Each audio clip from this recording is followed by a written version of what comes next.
انسان کی فطرت میں تلاش حقیقت ہمیشہ سے رہی ہے۔ کوئی شخص دولت میں سکون ڈھونڈتا ہے، کوئی حکومت میں، کوئی علم میں اور کوئی شہرت میں۔ لیکن وقت نے یہ ثابت کیا ہے کہ حقیقی سکون نہ دولت میں ہے، نہ حکومت میں، نہ شہرت میں۔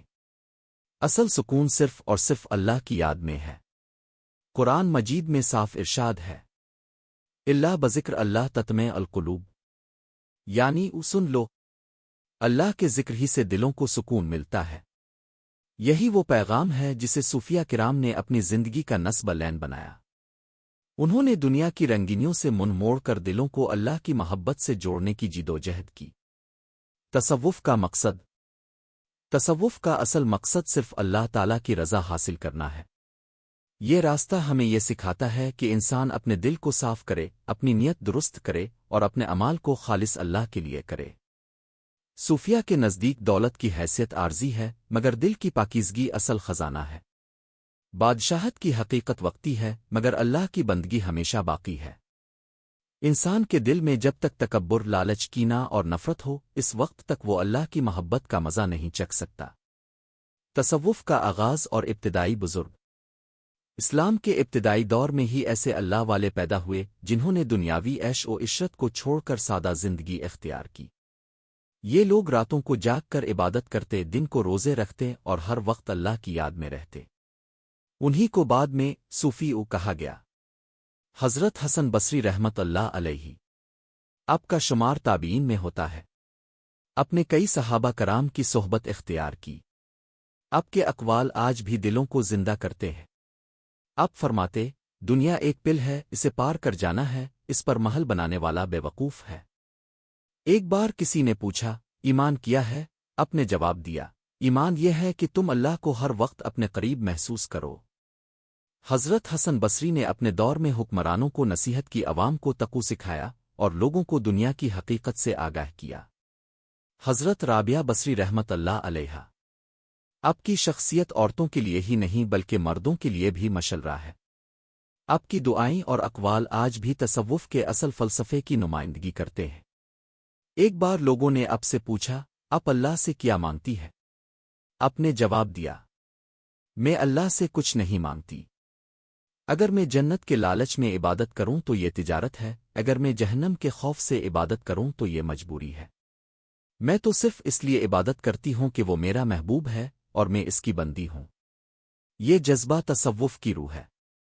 حضرت ابراہیم بن ادہم رحمت اللہ علیہ آپ بلخ کے بادشاہ تھے۔ محل میں رہتے تھے، نوکر چاکر، دولت اور طاقت سب کچھ تھا۔ لیکن ایک دن ایک غیبی آواز نے آپ کی زندگی بدل دی۔ آپ شکار پر تھے کہ ایک صدا سنائی دی، ابراہیم، تمہیں کیا اس لیے پیدا کیا گیا ہے کہ جانوروں کا شکار کرو؟ یہ جملہ آپ کے دل میں اتر گیا۔ اپنے تاج و تخت چھوڑ دیا، محل کو خیر باد کہا اور اللہ کے راستے کے مسافر بن گئے۔ آپ فرمایا کرتے تھے، جو شخص دنیا کا غلام ہے وہ کبھی اللہ کا دوست نہیں بن سکتا۔ آپ کی زندگی یہ سبق دیتی ہے کہ اصل عزت اللہ کی بندگی میں ہے، نہ کہ بادشاہت میں۔ حضرت بایزید بستمی رحمت اللہ علیہ آپ تصوف کے بڑے ناموں میں سے ہیں۔ آپ کی عبادت اور اللہ کی محبت مثالی تھی۔ آپ نے فرمایا، اللہ کی محبت میں ڈوب جانے والا انسان اپنی ذات کو بھول جاتا ہے۔ ایک بار کسی نے پوچھا، آپ نے یہ مقام کیسے پایا؟ آپ نے جواب دیا، میں نے اپنے نفس کو مار ڈالا، اپنی خواہشات کو ختم کیا اور اللہ کے سامنے سر جھکا دیا۔ آپ کے اقوال آج بھی صوفیانہ تعلیمات کی بنیاد ہیں۔ تصوف کے سلسلے، وقت کے ساتھ ساتھ تصوف مختلف سلاسل کی صورت میں پھیلا۔ ہر سلسلہ اپنے بزرگوں کی تعلیمات کے مطابق چلتا تھا، لیکن سب کا مقصد ایک ہی تھا، اللہ کی محبت اور بندگی۔ سلسلہ قادریہ حضرت شیخ عبد القادر جیلانی سے منسوب، جس نے زہد، تقوی اور اللہ پر توکل کا سبق دیا۔ سلسلہ چشتیہ حضرت خواجہ معین الدین چشت سے منسوب، جنہوں نے بعصغیر میں محبت اور خدمت خلق کی تعلیم دی۔ سلسلہ سہروردہ حضرت بہا الدین ذکریہ ملتان سے منسوب، جنہوں نے علم اور شریعت کی پابندی پر زور دیا۔ سلسلہ نقشبندیہ حضرت بہا الدین نقشبند سے منسوب، جنہوں نے خاموش ذکر اور دل کی پاکیزگی کو اہمیت دی۔ یہ تمام سلسلے اصل میں ایک ہی درخت کی شاخیں ہیں، جن کی جڑ قرآن و سنت ہے۔ تصوف کی بنیادی تعلیمات۔ اللہ کی محبت سب سے اوپر ہے۔ رسول اکرم کی سنتوں پر عمل ضروری ہے۔ دل کی صفائی اصل عبادت ہے۔ انسانیت کی خدمت اللہ کی رضا کا ذریعہ ہے۔ تکبر، لالچ اور نفرت کو ختم کرنا تصوف کی بنیاد ہے۔ تصوف کی تاریخ میں جب ہم صغیر کی بات کرتے ہیں تو سب سے پہلا بڑا نام جو سامنے آتا ہے وہ ہے حضرت علی بن عثمان الحجویری رحمت اللہ علیہ، جنہیں لوگ محبت سے داتا گنج بخش کہتے ہیں۔ آپ کی شخصیت نہ صرف صغیر بلکہ پورے عالم اسلام کے لیے چراغ راہ ہے۔ آپ کا مزار لاہور میں ہے جو آج بھی لاکھوں دلوں کو سکون بخشتا ہے۔ ولادت اور ابتدائی زندگی۔ حضرت داتا گنج بخش 400 ہجری کے قریب افغانستان کے شہر حجویر، جو غزنی کے قریب ہے، میں پیدا ہوئے۔ آپ کا تعلق ایک علمی و دینی گھرانے سے تھا۔ بچپن ہی سے علم کا شوق اور عبادت کی رغبت آپ کے اندر موجود تھی۔ قرآن مجید، فقہ، حدیث اور تفسیر کی تعلیم اپنے وقت کے بڑے علماء سے حاصل کی۔ علمی سفر۔ آپ نے صرف اپنے علاقے تک تعلیم کو محدود نہ رکھا بلکہ دور دراز کے سفر کیے۔ خراسان، بغداد، خوارزم اور ہرات جیسے علمی مراکز کا سفر کیا۔ اپنے مشائخ سے ملاقات کی، ان کی صحبت اختیار کی اور ان سے تصوف کی روحانی حقیقت کو سمجھا۔ اسی دوران اپنے دیکھا کہ لوگوں میں صرف ظاہری علم ہے لیکن دل کی صفائی اور روحانی قربت کمزور ہے۔ یہی وہ وقت تھا جب اپنے تصوف کے عملی پہلو کو اپنایا۔ صغیر میں آمد۔ حضرت داتا گنج بخش کو اللہ تعالیٰ نے یہ سعادت دی کہ اب صغیر ہند و پاک کی سرزمین پر تشریف لائے۔ اس وقت یہ خطہ بت پرستی، ظلم اور جہالت میں ڈوبا ہوا تھا۔ اسلام کے پیغام کو عام کرنے کے لیے آپ لاہور آئے۔ یہاں کے لوگ محبت کے پیاسے تھے، انہیں اللہ اور رسول کی تعلیمات محبت بھرے انداز میں پیش کیں۔ آپ کا کردار، اخلاق اور عاجزی لوگوں کے دلوں کو اپنی طرف کھینچتی تھی۔ کشف المحجوب۔ حضرت داتا گنج بخش کی سب سے مشہور تصنیف کشف المحجوب ہے۔ یہ تصوف کی پہلی مستند کتاب ہے جو فارسی زبان میں لکھی گئی۔ اس کتاب میں اپنے تصوف کی تعریف بیان کی، مختلف صوفیاء کرام کے حالات و اقوال لکھے، روحانیت کی حقیقت اور طریقہ بتایا، نفس کی اصلاح اور دل کی صفائی کا طریقہ سمجھایا۔ کشف المحجوب آج بھی دنیا کی سب سے اہم تصوف کی کتاب مانی جاتی ہے اور ہر صوفی سلسلے میں اسے رہنمائی کے طور پر پڑھا جاتا ہے۔ کردار اور اخلاق۔ حضرت داتا گنج بخش کی شخصیت کا سب سے نمایاں پہلو آپ کی عاجزی اور محبت تھی۔ آپ نے کبھی سختی یا جبر کے ذریعے دین نہیں پھیلایا بلکہ ہمیشہ نرمی، مسکراہٹ اور حسن اخلاق سے لوگوں کے دل جیتے۔ آپ فقراء اور مساکین کے ساتھ بیٹھتے۔ آپ یتیموں اور بیواؤں کی خدمت کرتے۔ آپ کا دسترخوان ہمیشہ غریبوں کے لیے کھلا رہتا۔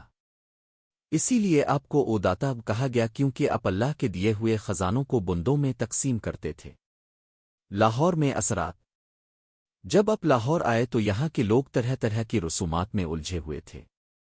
آپ نے نہ صرف انہیں توحید اور رسالت کا پیغام دیا بلکہ ان کے دلوں کو بھی نرم کیا۔ آہستہ آہستہ ہزاروں لوگ آپ کے گرد جمع ہو گئے۔ ہندو، مسلمان، امیر، غریب سب آپ کے پاس آتے اور سکون پاتے۔ اپنے اس معاشرے کو انسانیت، محبت اور بھائی چارے کا سبق دیا۔ معجزات اور کرامات۔ آپ کی زندگی میں کئی ایسے واقعات پیش آئے جو آپ کی روحانیت اور اللہ کے قرب کو ظاہر کرتے ہیں۔ ایک بار کچھ لوگ آپ کی آزمائش کے لیے آئے لیکن آپ کی دعا سے ان کے دل بدل گئے۔ ایک مرتبہ ایک کافر آپ کے پاس آیا، اپنے اتنے پیار اور نرمی سے اسے دین کی حقیقت سمجھائی کہ وہ ایمان لے آیا۔ یہ کرامات دراصل اللہ تعالیٰ کی طرف سے ایک نشانی تھیں کہ آپ واقعی اس کے ولی ہیں۔ وفات۔ حضرت داتا گنج بخش نے 465 ہجری میں لاہور میں وصال فرمایا۔ آپ کا مزار آج بھی لاہور کی پہچان ہے۔ ہر مذہب اور ہر طبقے کے لوگ یہاں آ کر سکون پاتے ہیں۔ داتا گنج بخش کا پیغام۔ آپ کی تعلیمات کا خلاصہ یہ ہے: اللہ کی یاد اور اس کی محبت اصل زندگی ہے۔ رسول اکرم کی سنتوں پر عمل کرنا تصوف کی جان ہے۔ دل کی صفائی اور نفس کی اصلاح ضروری ہے۔ انسانیت کی خدمت دین کا لازمی حصہ ہے۔ محبت اور عاجزی کے ذریعے ہی دین عام کیا جا سکتا ہے۔ اختتامیہ۔ حضرت داتا گنج بخش رحمت اللہ علیہ نے بصغیر کو ایمان، محبت اور تصوف کا ایسا خزانہ دیا جو قیامت تک باقی رہے گا۔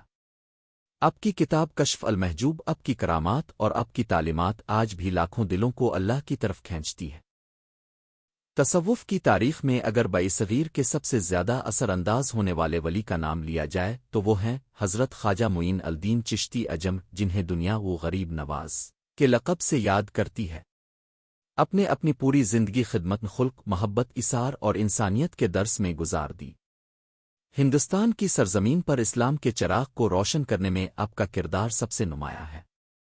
ولادت اور ابتدائی حالات: حضرت خواجہ غریب نواز 536 ہجری میں خراسان، ایران کے علاقے سنجر میں پیدا ہوئے۔ آپ کا تعلق ایک معزز اور علمی گھرانے سے تھا۔ والد ماجد کا نام سید غیاث الدین اور والدہ محترمہ کا نام بی بی مانور تھا۔ بچپن ہی سے نرمی، عاجزی اور نیکی آپ کی طبیعت میں شامل تھی۔ جب آپ 15 برس کے تھے تو آپ کے والد کا انتقال ہو گیا۔ آپ کو وراثت میں ایک باغ اور ایک پنچکی ملی، لیکن اللہ کی شان یہ ہے کہ بچپن ہی سے آپ کے دل میں دنیاوی چیزوں کی بجائے دین اور روحانیت کی محبت تھی۔ تصوف کی طرف میلان: ایک دن آپ اپنے باغ میں پانی دے رہے تھے کہ ایک اللہ والے بزرگ حضرت ابراہیم قندوز وہاں تشریف لائے۔ انہوں نے آپ کو دیکھا، مسکرائے اور ایک لقمہ کھجور کا دیا۔ وہ لقمہ آپ نے کھایا تو آپ کا دل اللہ کی یاد سے لبریز ہو گیا۔ اسی لمحے اپنے دنیاوی زندگی کو خیر باد کہہ دیا اور اللہ کے راستے پر چلنے کا فیصلہ کیا۔ علمی و روحانی سفر: خواجہ غریب نواز نے علم حاصل کرنے کے لیے پہلے سمرقند اور بخارا کا سفر کیا۔ وہاں کے بڑے علماء سے قرآن، حدیث، فقہ اور تصوف کی تعلیم حاصل کی۔ پھر اپنے بغداد کا سفر کیا، جہاں آپ کو بڑے اولیاء اور مشائخ کی صحبت نصیب ہوئی۔ اپنے حضرت عثمان ہارون کے ہاتھ پر بیعت کی اور سلسلہ چشتیہ میں داخل ہوئے۔ اپنے شیخ کی خدمت میں 20 سال گزارے۔ اس دوران اپنے نفس کی مجاہدہ، ریاضت، عبادت اور خدمت خلق کے تمام مراحل طے کیے۔ ہندوستان کی طرف سفر: ایک دن آپ کے شیخ حضرت عثمان ہارون نے فرمایا، اے معین الدین، تمہیں ہندوستان کی طرف جانا ہوگا۔ وہاں کے لوگ اندھیروں میں ہیں، انہیں اسلام اور اللہ کی محبت کی روشنی دکھاؤ۔ یہ سن کر اپنے حکم کی تعمیل کی اور سفر ہند اختیار کیا۔ اب پہلے ملتان آئے، پھر لاہور اور دہلی سے ہوتے ہوئے اجمیر شریف پہنچے۔ اجمیر میں قیام: اس وقت اجمیر کا حکمران راجہ پرتھوی راج تھا۔ وہ طاقتور اور جابر تھا، لیکن خواجہ غریب نواز نے کبھی تلوار عجب سے اسلام نہیں پھیلایا۔ اپنے صرف محبت، عاجزی اور خدمت سے لوگوں کے دل جیتے۔ آپ کا دسترخوان ہمیشہ غریبوں کے لیے کھلا رہتا تھا۔ آپ ہر آنے والے کو مسکرا کر ملتے۔ اپنے ہندو، مسلمان، سکھ سب کو یکساں عزت دی۔ یہی وجہ ہے کہ لاکھوں لوگ آپ کے اخلاق اور کردار سے متاثر ہے کر دائرہ اسلام میں داخل ہوئے۔ غریب نواز کا لقب: حضرت خواجہ نے اپنی زندگی غریبوں اور مسکینوں کی خدمت میں گزار دی۔ آپ فرمایا کرتے تھے، صوفی وہ نہیں جو مسجدوں میں چھپ جائے، بلکہ صوفی وہ ہے جو بھوکوں کو کھلائے، پیاسوں کو پلائے اور بے سہارا کو سہارا دے۔ اسی لیے لوگ آپ کو غریب نواز یعنی غریبوں کا نوازنے والا کہنے لگے۔ تعلیمات: آپ کی تعلیمات کا خلاصہ یہ ہے، اللہ کی یاد اور رسول کی محبت اصل دولت ہے۔ صوفی کا کام نفرت ختم کر کے محبت کو عام کرنا ہے۔ غریبوں، یتیموں اور محتاجوں کی خدمت کرنا سب سے بڑی عبادت ہے۔ دین کو پھیلانے کے لیے اخلاق سب سے مؤثر ہتھیار ہے، تلوار نہیں۔ عاجزی اور انکساری ہی صوفی کی پہچان ہے۔ کرامات: آپ کی زندگی میں کئی کرامات مشہور ہیں۔ ایک بار کچھ دشمنوں نے آپ کو نقصان پہنچانے کا ارادہ کیا، لیکن آپ کی دعا سے وہ خود بدل گئے اور آپ کے مرید بن گئے۔ کہا جاتا ہے کہ اجمیر میں قحط پڑا تو آپ کی دعا سے بارش برسنے لگی۔ آپ کے پاس آنے والے بیمار شفا پاتے اور غمگین سکون پاتے۔ وصال: حضرت خواجہ غریب نواز نے 633 ہجری میں اجمیر میں وصال فرمایا۔ آپ کا مزار آج بھی روحانیت کا مرکز ہے۔ ہر مذہب، ہر زبان اور ہر قوم کے لوگ وہاں آ کر سکون پاتے ہیں۔ پیغام: خواجہ غریب نواز کا پیغام آج بھی زندہ ہے۔ نفرت کو محبت سے بدل دو۔ انسانوں کی خدمت کرو، یہی اصل دین ہے۔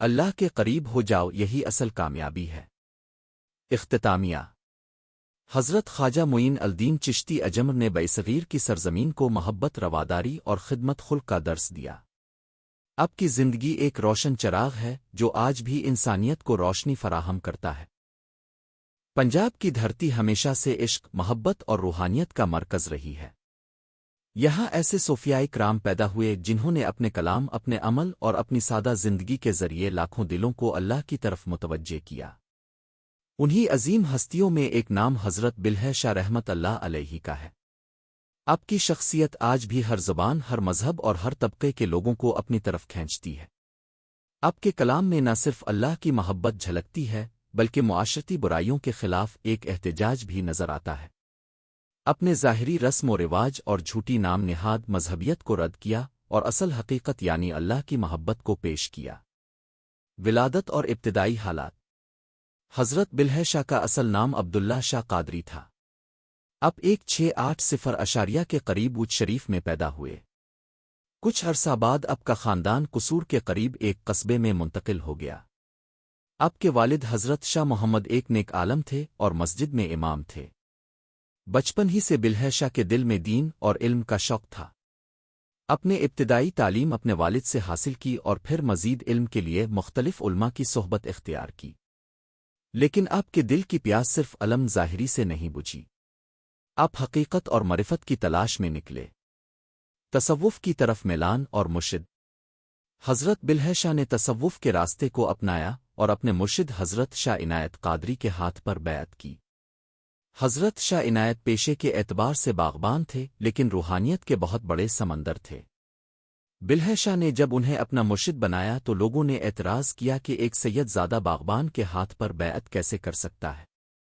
لیکن بلہے شاہ نے جواب دیا مرشد کی شان نسب آزاد سے نہیں ناپی جاتی مرشد وہ ہے جو دل کو اللہ کی طرف موڑ دے یہی وہ تعلق تھا جس نے بلہے شاہ کو عشق حقیقی کی راہ پر ڈال دیا شاعری اور کلام حضرت بلہے شاہ نے اپنے خیالات کو پنجابی شاعری کے ذریعے بیان کیا ان کا کلام سیدھا سادہ ہے لیکن اس میں اتنی گہرائی ہے کہ پڑھنے والا جھوم اٹھتا ہے اپنے فرمایا کہ اصل اسلام دل کی صفائی میں ہے نہ کہ رسم و رواج میں اپنے دنیاوی لالچ اور ریاکاری کو رد کیا اپنے کہا کہ انسان اگر اپنے دل کو پہچان لے تو وہی اللہ کو پہچان لیتا ہے بلہے شاہ کا کلام آج بھی قوال حضرات صوفی گائک اور عوام کے دلوں کو گرما دیتا ہے معاشرتی اصلاح اپنے دور کے معاشرتی مسائل کو بھی اپنے کلام میں موضوع بنایا اپنے دیکھا کہ لوگ ذات پات مذہب اور فرقہ واریت میں بٹے ہوئے ہیں اپنے ان سب کو رد کیا اور کہا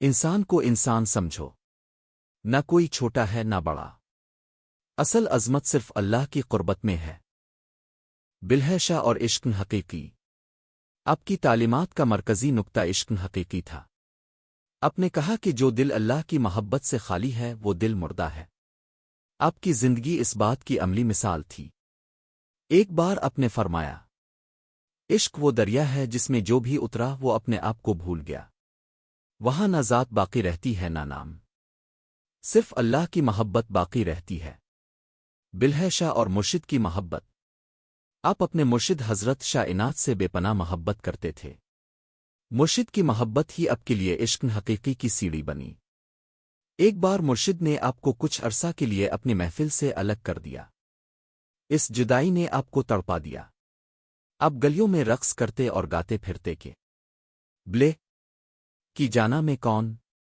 یہ کیفیت دراصل فنافی الشیخ اور فنافی اللہ کی حالت تھی وفات حضرت بلہے شاہ نے 1757 کے قریب قصور میں وفات پائی آپ کا مزار قصور میں ہے جو آج بھی لوگوں کے لیے سکون اور محبت کا مرکز ہے بلہے شاہ کا پیغام اللہ کی محبت سب سے بڑی حقیقت ہے مذہبی ریاکاری اور ظاہری دکھاوا بیکار ہے ذات پات اور فرقہ واریت کو چھوڑ کر انسانیت کو اپناؤ مرشد کی محبت سے اللہ کی محبت تک پہنچا جا سکتا ہے دل کی صفائی ہی اصل عبادت ہے اختتامیہ حضرت بلہے شاہ رحمت اللہ علیہ کا کلام اور ان کی تعلیمات آج بھی زندہ ہیں ان کے اشعار ہر زمانے کے انسان کو یہی پیغام دیتے ہیں کہ نفرت چھوڑو، محبت اختیار کرو، دل کو صاف کرو، اللہ کو پہچانو۔ بیصغیر کی دھرتی ہمیشہ اولیاء اللہ کی جلوہ گا رہی ہے۔ یہاں ایسے اللہ والے پیدا ہوئے جنہوں نے اپنے کردار، کرامات اور خدمت خلق کے ذریعے لوگوں کے دلوں کو جیت لیا۔ انہی ہستیوں میں ایک عظیم صوفی بزرگ ہیں، حضرت سید عثمان مروندی رحمت اللہ علیہ، جو دنیا بھر میں لال شہباز قلندر کے نام سے مشہور ہیں۔ آپ کی زندگی شجاعت، معرفت، روحانیت اور عشق حقیقی کا حسین امتزاج ہے۔ آپ کا مزار سندھ کے شہر سہون شریف میں ہے، جہاں ہر سال لاکھوں لوگ آتے ہیں۔ ولادت اور ابتدائی حالات: حضرت لال شہباز قلندر 1177 میں آذربائیجان کے علاقے مروند میں پیدا ہوئے۔ آپ کا شجرہ نسب امام جعفر صادق تک پہنچتا ہے، یعنی آپ سید تھے اور اہل بیت اطہار کی اولاد سے تھے۔ بچپن ہی سے آپ کی طبیعت میں زہد اور عبادت کا رجحان نمایاں تھا۔ اپنے کم عمری میں ہی قرآن حفظ کیا اور علم دین میں مہارت حاصل کی۔ لقب اور لال شہباز قلندر کیوں؟ لال، آپ اکثر سرخ لباس پہنتے تھے، اسی لیے لوگ آپ کو آلال او کہنے لگے۔ شہباز، آپ کی روحانی پرواز بہت بلند تھی، جیسے شہباز پرندہ اونچائی پر اڑتا ہے۔ قلندر، اب دنیاوی قید و بند سے آزاد تھے، ہر وقت اللہ کی یاد میں مست رہتے تھے۔ یوں آپ کو آلال شہباز قلندر کے نام سے شہرت ملی۔ علمی و روحانی سفر: اپنے مختلف علاقوں کا سفر کیا اور وقت کے بڑے صوفیاء کرام سے ملاقات کی۔ بغداد، مدینہ، مکہ، خراسان اور ایران کے کئی شہروں میں اپنے قیام کیا۔ آپ کی ملاقات حضرت شیخ عبد القادر جیلانی کے مریدین سے بھی ہوئی، جنہوں نے آپ کو سلسلہ قادریہ کی تعلیمات سے روشناس کرایا۔ اپنے چشتیہ، سہروردہ اور قادریہ سلاسل سے بھی فیض حاصل کیا۔ بیصغیر میں آمد: اپنے اللہ کے حکم اور روحانی اشارے کے تحت بیصغیر کا سفر کیا۔ پہلے ملتان اور الفات شریف میں قیام کیا، پھر سندھ کی طرف روانہ ہوئے اور آخرکار سہون شریف میں قیام فرمایا۔ اس وقت سندھ کے لوگ طرح طرح کی رسومات اور توہمات میں گرفتار تھے۔ اپنے انہیں توحید، اخوت اور محبت کا پیغام دیا۔ سہون شریف میں تبلیغ: اپنے سہون کو اپنا مرکز بنایا۔ اپنے غریبوں اور یتیموں کی خدمت کی، بیماروں کا علاج کیا، بھٹکے ہوئے لوگوں کو راہ ہدایت دکھائی، انسانوں میں بھائی چارہ اور محبت عام کی۔ آپ کی خانقاہ ہر ایک کے لیے کھلی رہتی۔ کوئی ہندو آتا تو آپ محبت سے پیش آتے، کوئی مسلمان آتا تو شفقت فرماتے۔ معجزات و کرامات: آپ کی زندگی کرامات سے بھری ہوئی ہے۔ کہا جاتا ہے کہ آپ کی دعا سے قحط زدہ علاقے میں بارش ہوئی۔ ایک مرتبہ ایک ظالم حکمران نے آپ کو تکلیف پہنچانی چاہی، لیکن اس کا انجام ذلت میں ہوا۔ آپ کے پاس آنے والے بے چین دل سکون پاتے تھے اور بیمار شفا پاتے تھے۔ یہ سب دراصل اس بات کی نشانیاں تھیں کہ آپ اللہ کے ولی تھے۔ تصوف کی تعلیمات: لال شہباز قلندر کی تعلیمات کا خلاصہ یہ ہے: اللہ کی محبت سب سے اوپر ہے۔ دل کو نفرت، کینہ اور تکبر سے پاک کرو۔ غریبوں اور محتاجوں کی خدمت کرنا سب سے بڑی عبادت ہے۔ تصوف کا اصل مقصد انسان کو انسانیت سکھانا ہے۔ عبادت صرف مسجد میں نہیں بلکہ خدمت خلق میں بھی ہے۔ آپ فرمایا کرتے تھے، جو انسان اللہ کے بندوں کو خوش کرتا ہے وہی اللہ کو خوش کرتا ہے۔ وصال: حضرت لال شہباز قلندر نے 1274 میں وصال فرمایا۔ آپ کا مزار سہون شریف میں ہے، جو سندھ کی پہچان ہے۔ یہاں ہر جمعرات اور خاص طور پر اس کے موقع پر لاکھوں لوگ جمع ہوتے ہیں۔ دھمال اور قوالیاں دراصل اب کی یاد اور عشق حقیقی کی علامت ہیں۔ عالمی اثرات: لال شہباز قلندر کی شخصیت صرف مسلمانوں تک محدود نہیں۔ ہندو، سکھ، عیسائی اور دیگر مذاہب کے لوگ بھی آپ کے مزار پر آتے ہیں۔ آپ کا پیغام محبت کا پیغام ہے، جو ہر مذہب اور ہر قوم کے دل کو چھو لیتا ہے۔ اختتامیہ: حضرت لال شہباز قلندر کی زندگی ہمیں یہ سبق دیتی ہے کہ اصل انسانیت محبت اور خدمت میں ہے۔ آپ کی تعلیمات آج بھی لاکھوں دلوں کو سکون دیتی ہے۔ سہون شریف کا یہ دربار حقیقت میں محبت اور بھائی چارے کا مرکز ہے۔ تصوف دراصل وہ نور ہے جو صدیوں سے انسانیت کی روح کو جگاتا آ رہا ہے۔ یہ وہ راہ ہے جو انسان کو دنیا کی خواہشات اور نفسانی اندھیروں سے نکال کر اللہ کی محبت اور دل کے سکون تک پہنچاتی ہے۔ اگر ہم اسلامی تاریخ کا جائزہ لیں تو دیکھتے ہیں کہ ہر دور میں صوفیہ کرام نے اپنے قول و فعل کے ذریعے انسانیت کو روشنی بخشی۔ تصوف کی تعریف اور حقیقت۔ تصوف کا مطلب ہے دل کو پاک کرنا، تکبر اور لالچ کو چھوڑ دینا اور اللہ کی محبت میں فنا ہو جانا۔ قرآن میں اللہ تعالیٰ فرماتا ہے، قید افلح میں نازے ہوئے آیا، جس نے اپنے نفس کو پاک کیا وہ کامیاب ہوا۔ یہی تصوف کا بنیادی مقصد ہے۔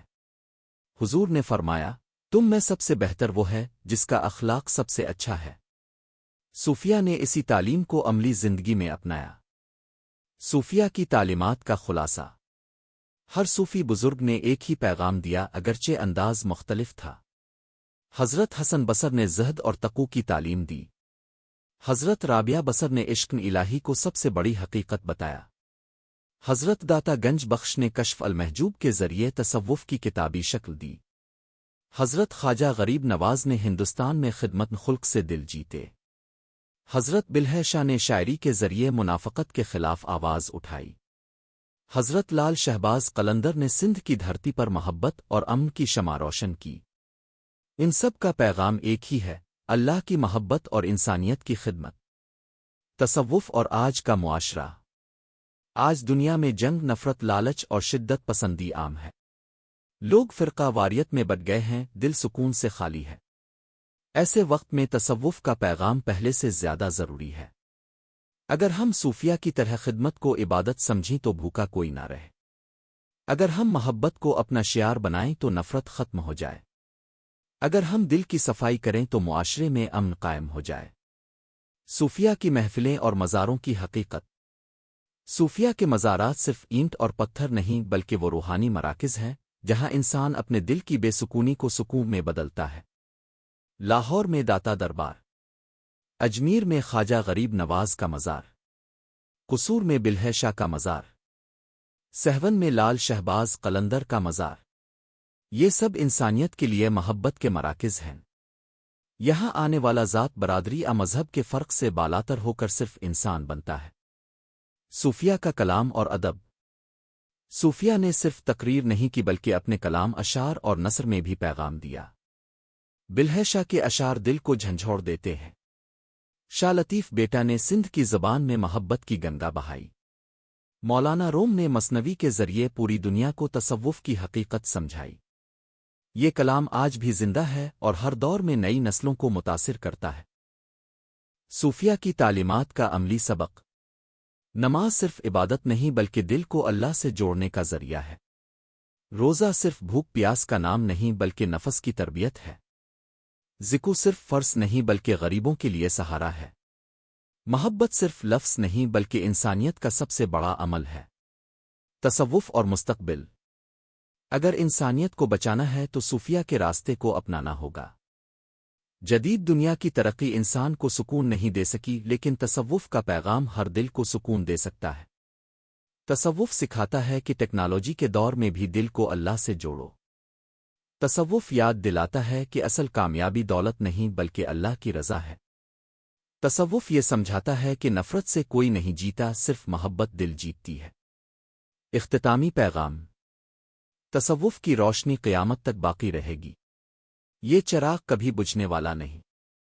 صوفیہ کے دروازے ہمیشہ کھلے رہیں گے، ان کی تعلیمات ہمیشہ زندہ رہیں گی اور ان کا پیغام ہمیشہ انسانیت کو روشنی دیتا رہے گا۔ اصل کامیابی دولت، شہرت یا طاقت میں نہیں۔ اصل کامیابی صرف اللہ کی محبت اور مخلوق کی خدمت میں ہے۔ چینل کے لیے پیغام۔ مزید ایسی ویڈیوز دیکھنے کے لیے ہمارے چینل ہسٹری آف ورلڈ کو لائک، سبسکرائب اور کمنٹ ضرور کریں۔